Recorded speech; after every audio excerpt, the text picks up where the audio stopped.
And we're rolling. All right. Nice. Yeah. That's a great idea. Right. It's free. It's a free Gimbal. Yeah. Human gimbal. So I have 3 guidelines for the podcast. You heard the first one, no politics. Yeah, that's right. Second one is Donald Trump. No, sorry. Yeah. Mixed company listens to this, so aim not to swear. Oh, wow. And then you know who you're dealing with? yeah, right. Oh. My wife swears like a trucker. She looks at me. I noticed that. And then, yeah, I mean, I don't have to tell you guys this, but we try not to talk about other people. Okay. If that makes sense, unless it's like in a beneficial way. Yeah. Of course. But that's pretty much it. And then there's no agenda, no topic. It just kind of flows how it flows. Yeah, besides the swearing part, I think. Yeah, that's gonna be tricky, but other than that, You can get it all out after. let's get it. Yeah, get it all out now. Right now. Get it all out right now, and then yeah, it's funny. Like Tourette's, you know. Yeah. It's exclamation points. Yeah. You know? It is funny.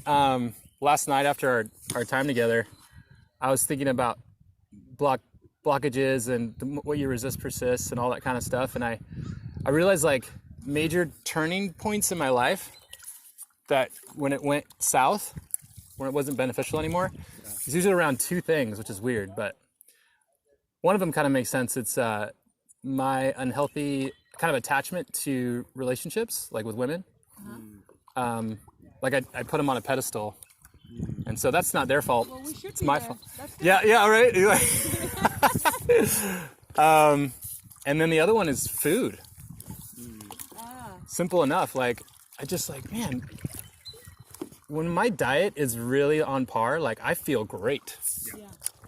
There's so much to it. Like food really does affect my mood. Yes. Yeah, your gut brain is a real thing. Yeah, like way more significant than I'm giving it credit for, I think.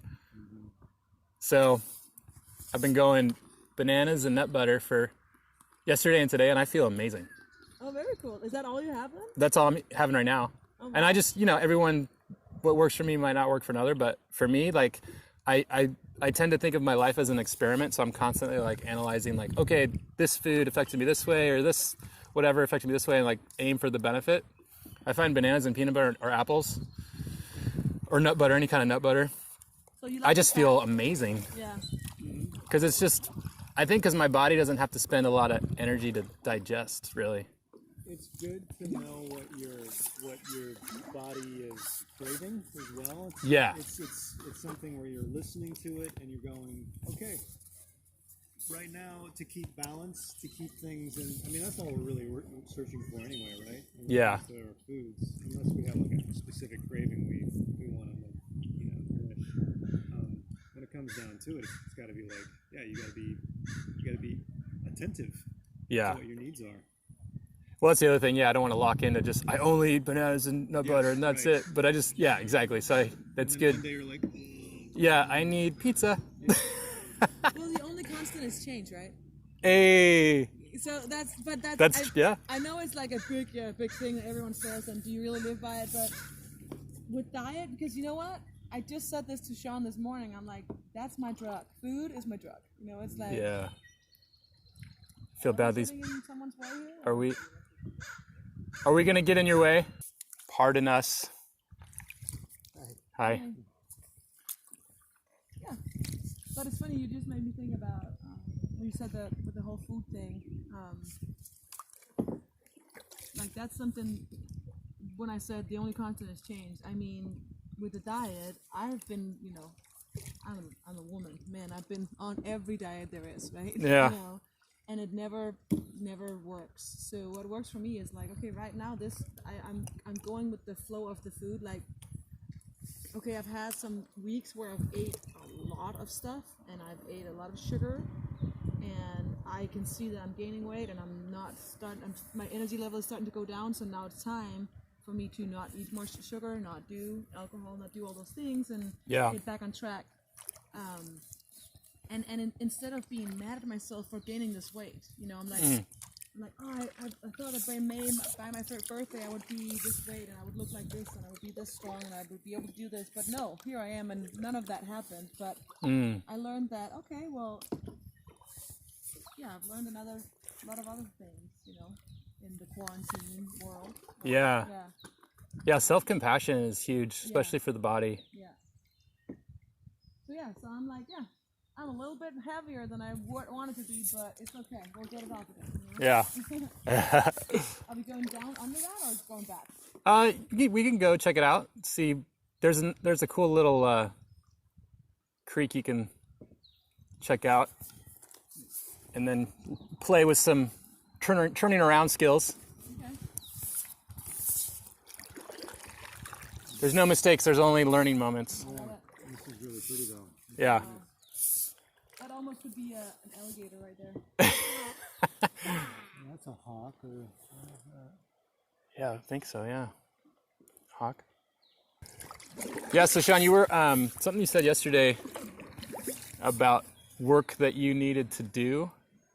Do you remember that? Like, just deep work that you really needed to do. Yeah, really. Really fine. When it came to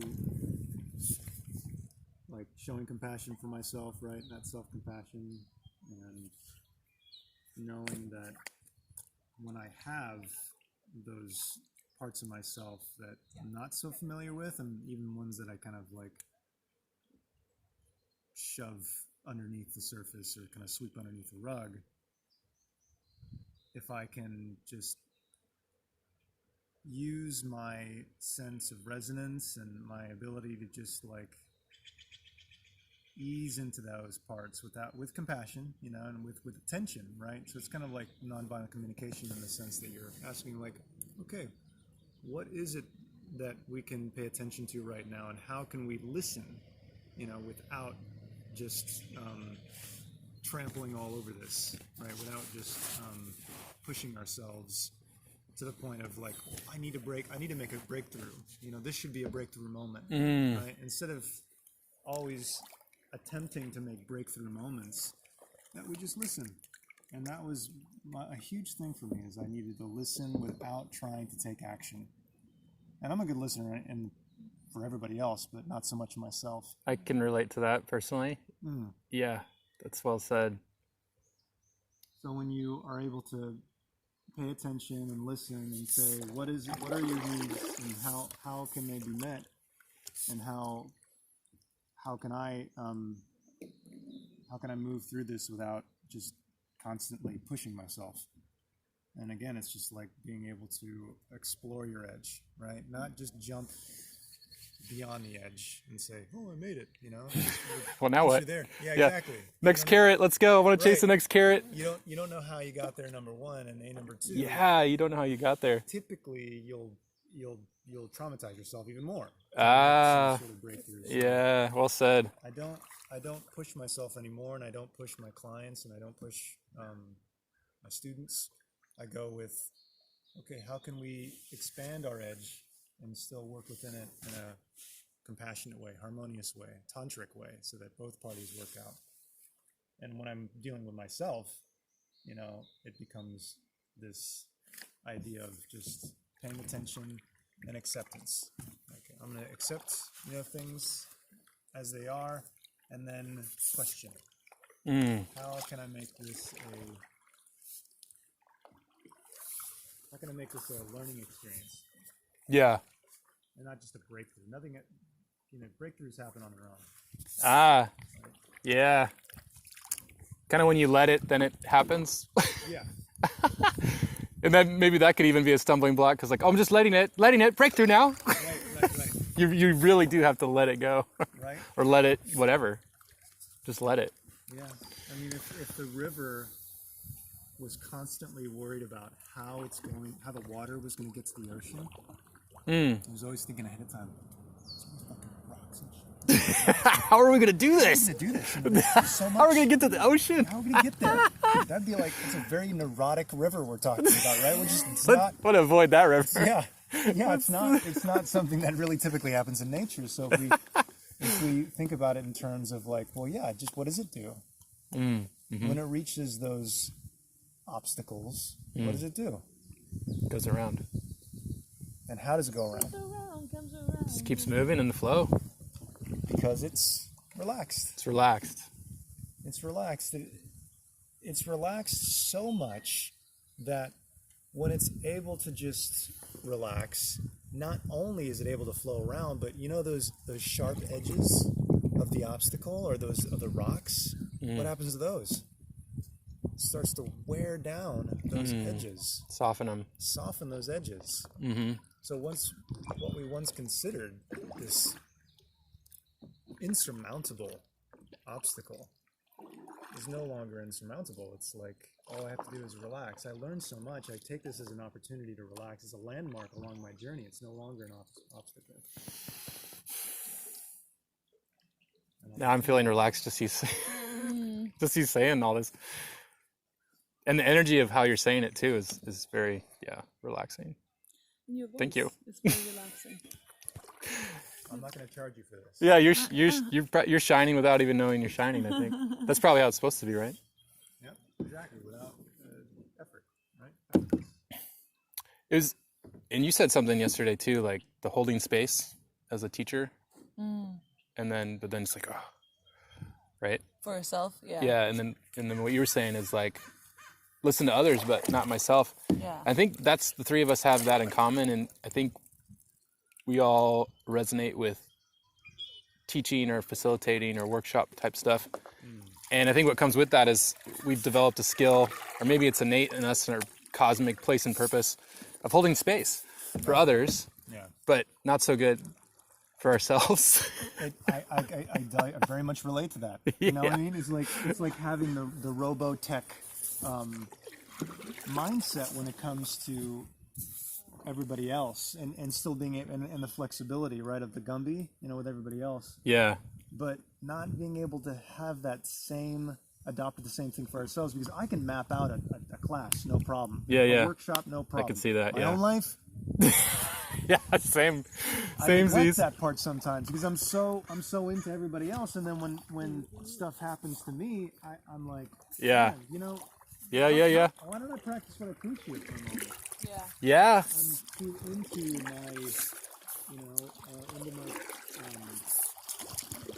development of this without actually, I'm too much in my head about it, essentially. Yeah.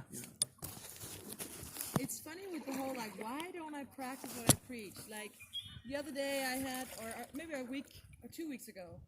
So I'm a vocal coach. I teach, I coach singers, right? But not just, we don't just do singing, we do life, right? Because you are your own instrument, and it's a biological instrument. Like, there's no other instrument like the voice, really, right? It's like we built in. It is. It's like, that's a good way to look at it. And you can't just go and buy a new voice, like buy a new guitar, right? Can't upgrade it. You can't just go and download the new software. Yeah, you can train it. Yeah, exactly. You can train it and you can learn skills, but you always have to. Yeah, download the new software. Essentially, that's what she helps though. Yeah. She's not downloading it into them. They are downloading it themselves, essentially, by using attention. Yeah, my biggest thing is like, I want them to have awareness. I want them to be aware.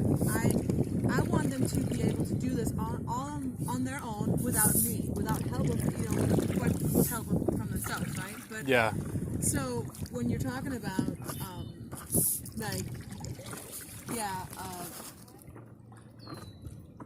you phrased it like we're good at holding space for others, but not so much for ourselves, right? Yeah. And good at John talking about, this is so good. Why don't I practice what I preach, right? Yeah. And the other day, or a couple weeks ago, I had a student, and she is so this woman is so amazing. And of course, I never give details on my students or anything, right?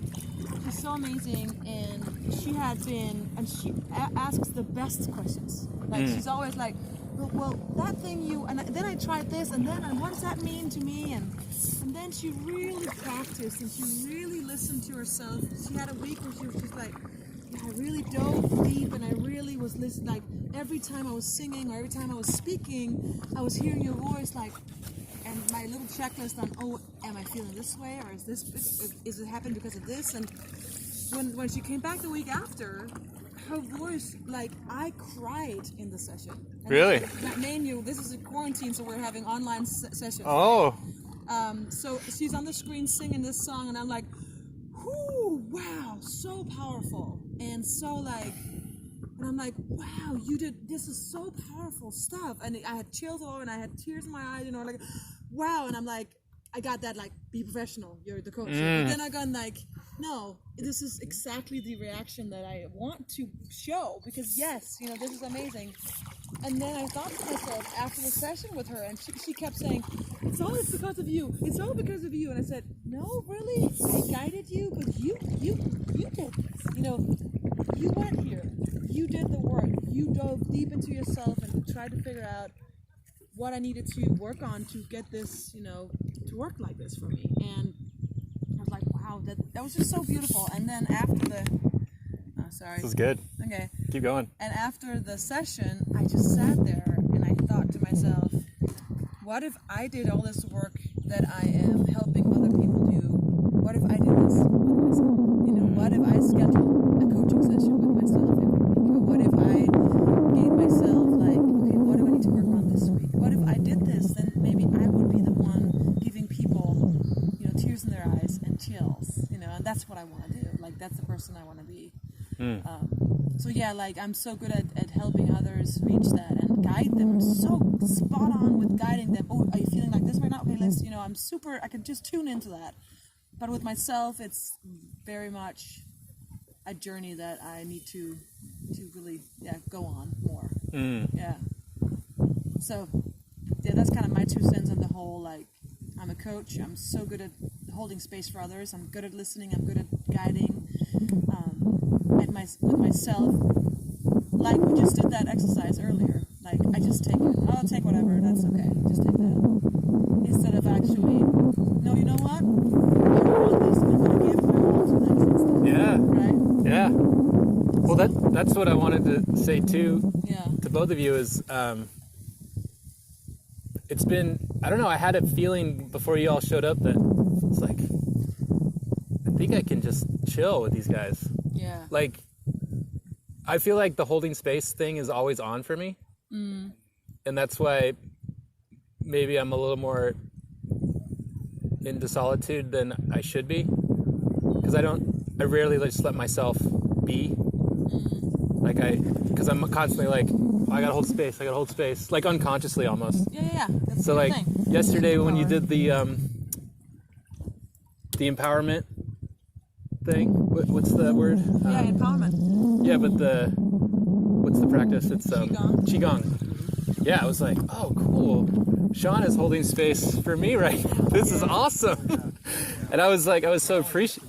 Yeah, I was so appreciative. I was like, wow, this is so rare for me. Yeah. At the same time, I'm doing Savannah's and Lama. We're all kind of talking about coaching for coaches. Ah. You know, like, there are coaches out there that need help just relaxing and taking their own time to become great facilitators and coaches, but they need To have a coach. to have a coach. Yeah. Why do you think we got here in the first place? It wasn't because we were just. It's because we had our own stuff to deal with. We need something to. Yeah. We got there somehow. And we're like, something clicked, and we're like, I want to do this for other people. Yeah. So yeah. But along the line, we kind of forget that innate sense of like, well, now it's time for me to. I need to recharge. I need to heal myself. Yeah. The coach we are for others, we need to be for ourselves. Yeah. And let ourselves be coached. Yeah. And let ourselves be coached. And like, sometimes when we have that self-critical aspect of it, like, I don't, like, ourself, like, we talk so hard to ourselves. I don't know if you can say that. Mm-hmm. You know Yeah. And it's like, well, would my coach ever say this to me? Would my coach put it this way? Right? Or a loving parent. Yeah, or a loving parent. Like, Yeah. well, I don't know. Loving parent doesn't work for me. Okay. Because I have a story. There, with that. there's emphasis on loving. Best Because friend. we know when there's Yeah. not loving parents. Yeah. Not that they're. Firmly, Yeah. or gently. Yeah. Sometimes we. It's like, Pema Chodron always says, it's like you train the dog, right? You can train it to stay very gently by over and over again go, stay. Oh, good job. Okay. And then a little bit of time, give it the treat. Oh, stay. Good. And then one more. Or you can beat it and you can be like, you goddamn. And the dog will stay. Yeah. The dog will stay there because it's so scared. Yeah. But I would rather be the dog that stays because it's been trained to know that this is good. Yeah. I can stay with this. This is You have a peaceful. neurotic dog, Or- or you could have a Yeah. dog that was like, it's good. It stays because Yeah. it's conditioned gently. So then the question is like, what am I unconsciously conditioned to be neurotic about versus what can I have, empowerment in with being able to stay, like kind of like self-discipline, I guess you could, but in a compassionate way. Yeah. Because I think there is healthy discipline, Totally. Oh, yeah. but again, Like there's discipline. there's a way to do it where it's But that's what I mean with the dog that's trained to Yeah. stay. Mhm. No, and then and then giving a treat whenever it stays. Like, I'm talking dog training, right? Well, the Indians, they did, for example, if they had kids that were going crazy, right? They, instead of giving them attention when they were being little rats, giving them so much attention by yelling at them, telling them no all the time, they just simply turned their back and went, nope, not that one deal. No, that's not the energy I want in my space right now. Then when they turned, the children found they turned around and they found another energy, and they found an energy that resonated with the group, or that was more, I don't know, like, then I agree with that, the but- Indians would turn back and go, hey, come in here, let's do something. Like they would, so the whole like giving energy to what you resonate with, instead of giving negative energy towards what you really don't resonate with. It's essentially reinforcing the behaviors that you want to see. Yeah. It's kind of like you hold a gun to somebody's head, like, figure out this problem. They can't be creative when they're in fight, Stress. flight, or freeze. Yeah. Exactly. But if you're like, hey, can you help me solve this problem? You're probably going to get a creative solution. Yeah. Right. Yeah. Because, and again, what's the difference? What's the difference between those two? The states of mind and the physical sense, you can see it, they embody it physically, and it's this relaxation. Yeah. It's not okay, problem? Yeah, no problem. Yeah. It's more like, like you can see a physical sense of like, and that's why, it's things like qigong, yoga, all of it helps you embody this sense of just like relaxation, like trusting in the flow, and just knowing that, if you're able to be here physically, mentally, things will open up more and more, because you are then you're holding that space for yourself. It's not something where you need to create a boundary. It's like boundaryless essentially for yourself, and being able to just go with the flow. Yeah. What's your card say again? I really liked it. I forget your business card. It says one thing I want to say while we're in this. Life and be in better harmony with your body. Yeah. Find your flow in life and be in better harmony with your body. Yeah. That's great. It's a great purpose. Yeah. Thank you. While we're in this little spot, I was also thinking about what was cool about knowing we were all going to be together is like, not only am I going to experience the essence of the both of you, which was great when we randomly met in that such a goofy time. It's awesome. Magical again. Yeah.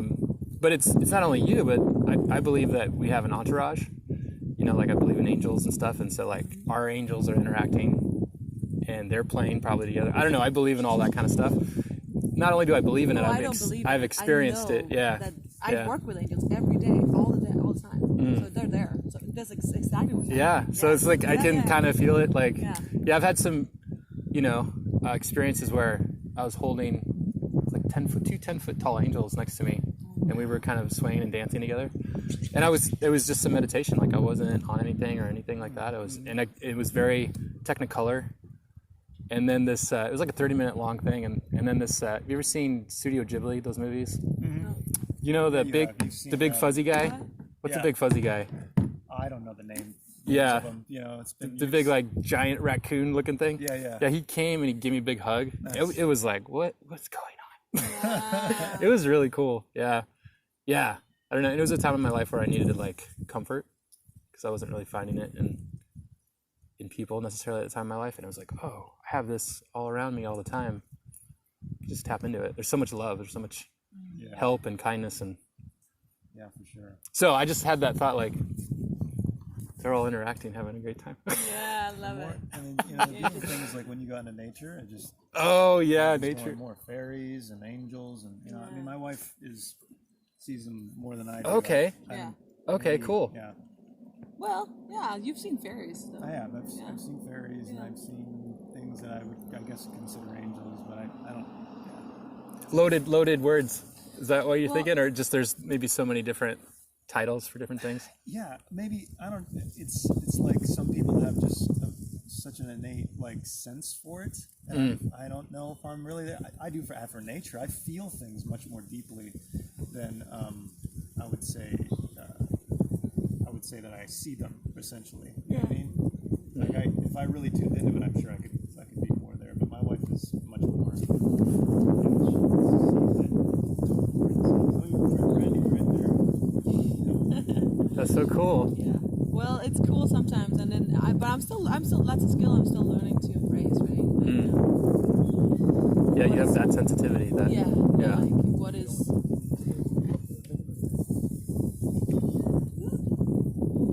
I'm just hanging out. I'm just like, yeah. You want to suck me in deeper? Okay. Whatever. Yeah, finish that thought real quick, and then we'll cruise. That's okay. It's already gone, so this. Oh, okay. It's done. Like we talked about yesterday. Well, There's an abundance. Yeah. Yeah, being able to tune in more with the angelic realm is a practice for you. Yeah. Yeah.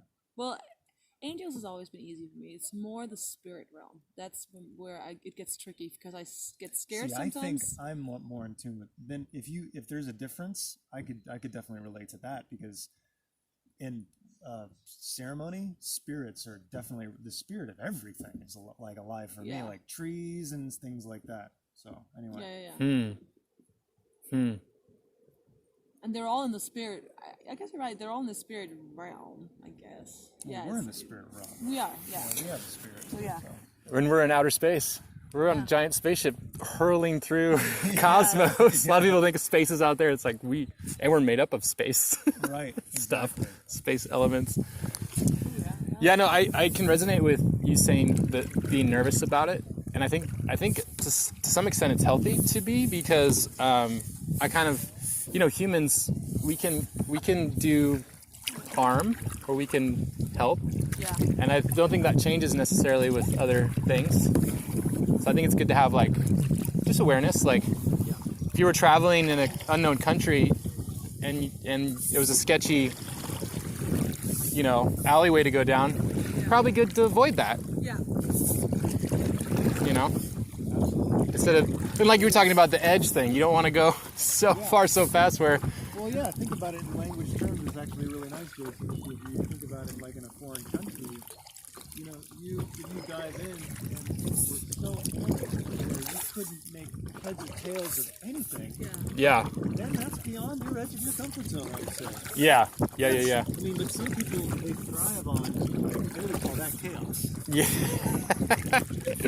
They would thrive in it because it's just, I can now not take responsibility for anything and just drift along. Interesting. You're able to use the navigational tools that allow you to get to a space where you can not only communicate but get what you want and really thrive.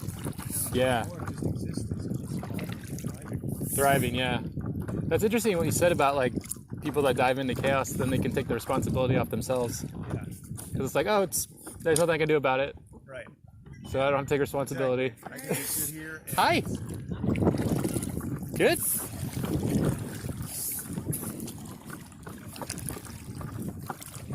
Yeah, one of my favorite verses is in love we live and move and have our being. What was that? In love we live and move and have our being. I love it. That's how I feel right now. Me too. Just like in it. Love it. Can I tell you how Real You Adventures became a thing? Yes. I took a outdoor leadership program for a year, and we did all this different kind of outdoor stuff, you know, rock climbing and spelunking and mountaineering, and I was like, oh, that's cool, you know. It's like a 7 out of 10 for me, all that stuff. I'm not really into extreme sports. I like to chill in nature. And then there was this one class called Adventure Education, and I'm like, what the heck? And it's a conference room. There's no gear. And I was like, what is this all about? And it was all about the adventure of humans. Like, Oh, wow. Cool. and I was like, this is an 11 for me out of 10. Like, so yeah, so I'm much more interested in the adventure of a human than a mountain, so to speak. You know, I love being outside, but I way rather like, let's get into let's find out who we are, and like, You would rather climb a yeah. person than climb a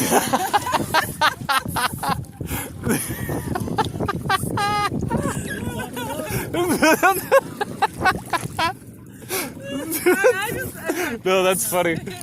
I mean, sure. Yeah. that's funny. Some sort of adventure outside and exploring nature for the sake of getting to know yourself better, because you are nature. Yeah. Knowing how you flow in nature is knowing how you flow in life. Yeah. Because it's all, I mean, again, I go back to the Taoism. You know, it's like all the Tao, it is the Tao. We are the Tao. Yeah. What you label the Tao isn't the Tao. What you know, Yeah. you try to make sense of it. You can't analyze everything. Yeah. You can just flow with it. Just flow with it. I love it for that regard, and I also know that if I overanalyze things, then I'm not really playing with it. Yeah. I'm just trying to make too much sense. Yeah. And that's no fun. That's no fun. You're not playing with it. It's no play. It's just like a textbook. You're writing a textbook in your mind or something. Nobody likes textbooks. They like recess.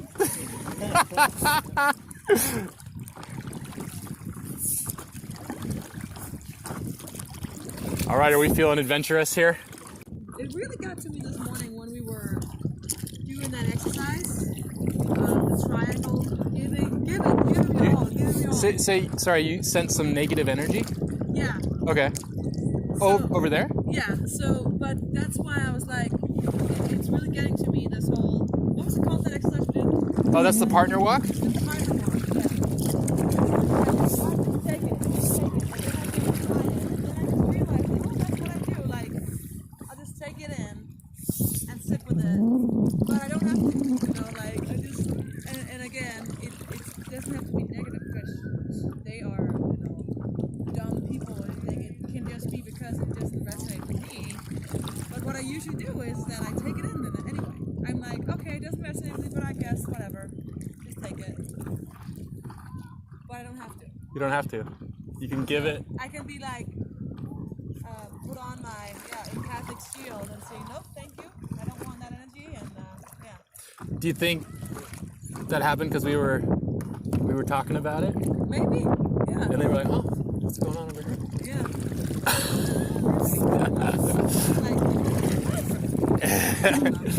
I kind of have this thing that I think a lot of different kinds of people and whatever are drawn to light. Yeah. And so Totally. if you're in the light frequency or talking about love and life and light, it can actually be a lighthouse for a lot of different kinds of stuff. So then it's like being that strong lighthouse, still be able to shine, but no, there's gonna be some things that get attracted to you, like a lot of people that just want to suck the light in life instead of participate with it or share their own. It's like, oh man, this is Whew. Exactly. Yeah, I know that feeling. Yeah. I've had people that hug me and I feel drained. Yeah. I'm like, when I give somebody a hug, I'm giving them a hug. It's not, I'm not taking a hug. Taking a hug, yeah. What really you are. Yeah, it feels, It's like yeah. yeah, it's but I know that there are, you can protect yourself, your own energy, right? And I know how to do that, but then sometimes I don't do it. Again, like this thing about if I were coaching someone to protect their own energy, they would know how to do it, but I need to remember to do those things myself, Yeah. so I don't take on negativity or stuff that I don't resonate with. Or, Yeah. We live in a diverse cosmic place and space, I think, in the cosmos. According to my research, it's like one of the third lowest frequencies in the universe. The human experiences or This planet. this planet? It's getting better though, but it's very dense, low frequency. Yeah. Well, I think you're right about that. That helps me give me a lot of grace for the planet and also myself and humans in general. Like, we got a lot to learn, and it's not an easy place to be. And there's I liken it to like a black dot on a white snowbank. Like, we just happen to be on a black dot, but the majority of the way the universe is very friendly and loving. This can be hard to see sometimes here. Yeah. But we're also just humans, right? Yeah.